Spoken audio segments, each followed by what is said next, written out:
Hi everyone, Beer League here, coming back to talk to you guys a little bit about the gearing and the tree for the 3.10 all content miner build. There are a lot of different options here for which mine skill you tend to go with. We'll talk about a couple of them here. We'll go over to the gearing and then the tree really quickly.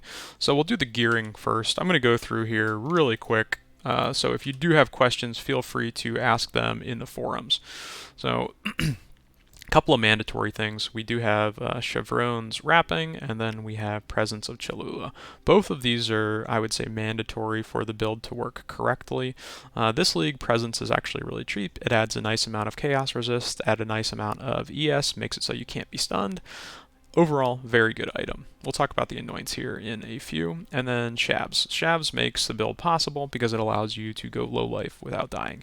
You can start with a 5 link and then upgrade to a 6 link as you are able to. And then we've got 2 rare items, potentially 3 rare items that we're going to be using. A helmet, boots, and then potentially rare gloves as well. For these items, as well as if you're using rare gloves, you're mostly looking for high energy shield, and then on the boots, of course, movement speed.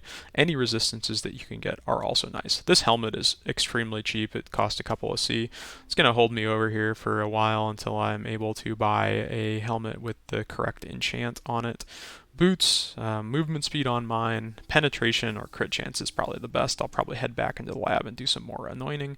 These are actually pretty good boots. At some point I'm going to wipe the suffixes and multi-mod them to add some more resistances. But currently, those are what I'm wearing in those 2 slots. If you're using rare gloves, you're also just going to look for high energy shield and resists that you need. I'll talk about Machina Mitts here in a few. So as far as the weapon is concerned, you're looking for spell damage, global critical strike, you're looking for lightning damage, cold damage, depending on if you are using a lightning skill, a cold skill, or a fire skill. And then in addition to that, you're also looking for the level of either lightning spell skill gems, cold spell skill gems, fire spell skill gems, or physical spell skill gems. It doesn't really matter which build you're using, but those are always a good option as adding either 5 or 10% damage. Penetration is also nice on the weapon, although it was reduced a couple of leagues ago. Still a good decision. Non-chaos damage as extra chaos damage is also good if you're using Glacial Cascade. Physical as extra fire, lightning, cold are also very, very strong. Then in the shield slot, you've got 2 options. You can either go with Prism Guardian, or you can go with a high energy shield rare that is also able to give you crit chance, spell damage, +1 to gem level. Both options are fine. The rare shield is going to give you more energy shield and less DPS. Prism Guardian is going to give you less energy shield and more DPS because it allows you to reserve more auras. You can see the energy shield score on Prism Guardian is actually very terrible at 36. So you are able to reserve all 3 of these auras, 50%, 50%, 35% on your life because of the shield. We'll talk about auras here in a few. As far as a belt is concerned, I'm a big fan of crystal belts as they add a lot of ES. You can also go with vices. Either way, I would not purchase one. I would definitely craft it because there's only 2 roles that you're looking at needing. You need energy shield and you need strength. That's it. The build also will then be crafting on aspect of the spider through the menagerie, and then you're going to be able to craft some resistances as well. So those 2 things are incredibly easy to alt regal or alt aug regal into. It shouldn't cost you more than 20C or something to create that. As far as the rings are concerned, a lot of options. You're looking for some resistances, you're looking for probably either dexterity or strength depending on your other items.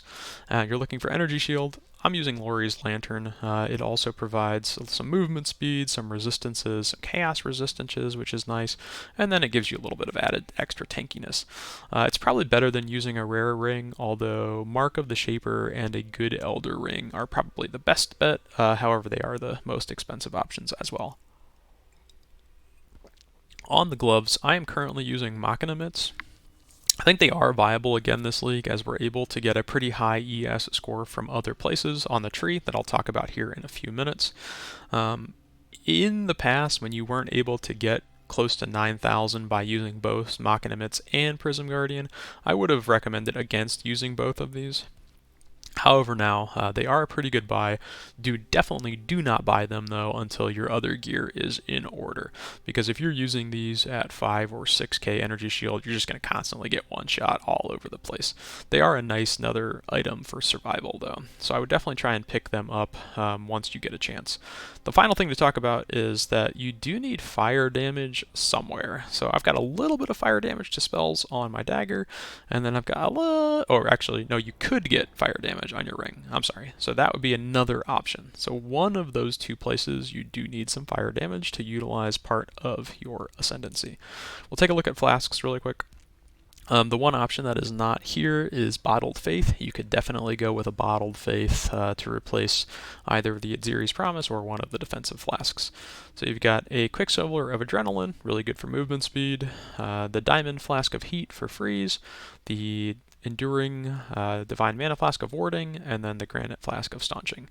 Doesn't really matter which other utility flask you use here, defensive flask. There's a couple options, but anyway, you're going to need Bleeding Immunity, Curse Immunity, and Freeze Immunity. And then Adziri's Promise is just a good damage boost. Outside of that, let's go ahead and quickly take a look at the tree. So 2 or 3 other items here we're using. We are using a medium cluster jewel that grants aura effect, and mine also grants maximum energy shield and stalwart commander. So stalwart commander gives discipline an increased area of effect, or I'm sorry, increased aura effect, which is really nice. These two passives also give increased non-curse aura effect, and we'll talk about what we're using here in a few minutes. I realize I do not need this one, however the node is extremely strong, so we're taking it. And then the small one is a small cluster jewel that adds increased maximum energy shield and energy from naught. This is an extremely strong node that adds 100 flat energy shield. And then I'm just using some attributes and all resistances here because I needed a few more.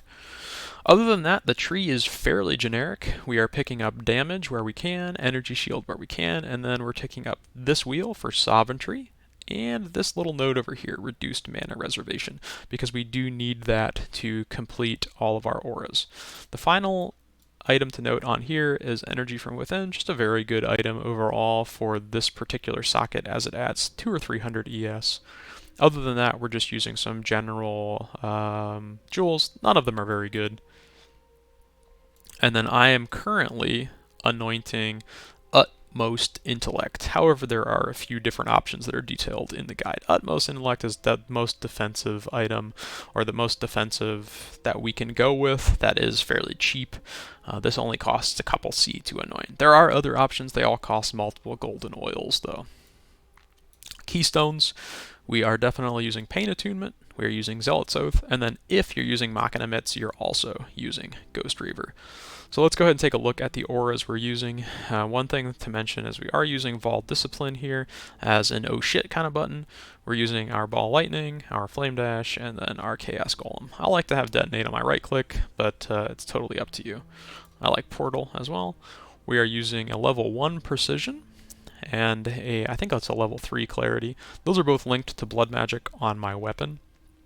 And then Wrath, Zealotry, and Discipline are all linked in the Prism Guardian. We're reserving all 3 of those on life. Actually, 1, 2, 3, 4, 5 are on life. And then on our mana, we're reserving with Summon Skitterbots, Enfeeble, and Aspect of the Spider. You can also change it up to use Temporal Chains as well. It's an option. I actually have both ready, and I switch back and forth depending on the map. And then, of course, we've got a Immortal Call set up. Overall, if you guys have any questions about the build, feel free to head over to the build guide that is linked in the official forums. Have a good day.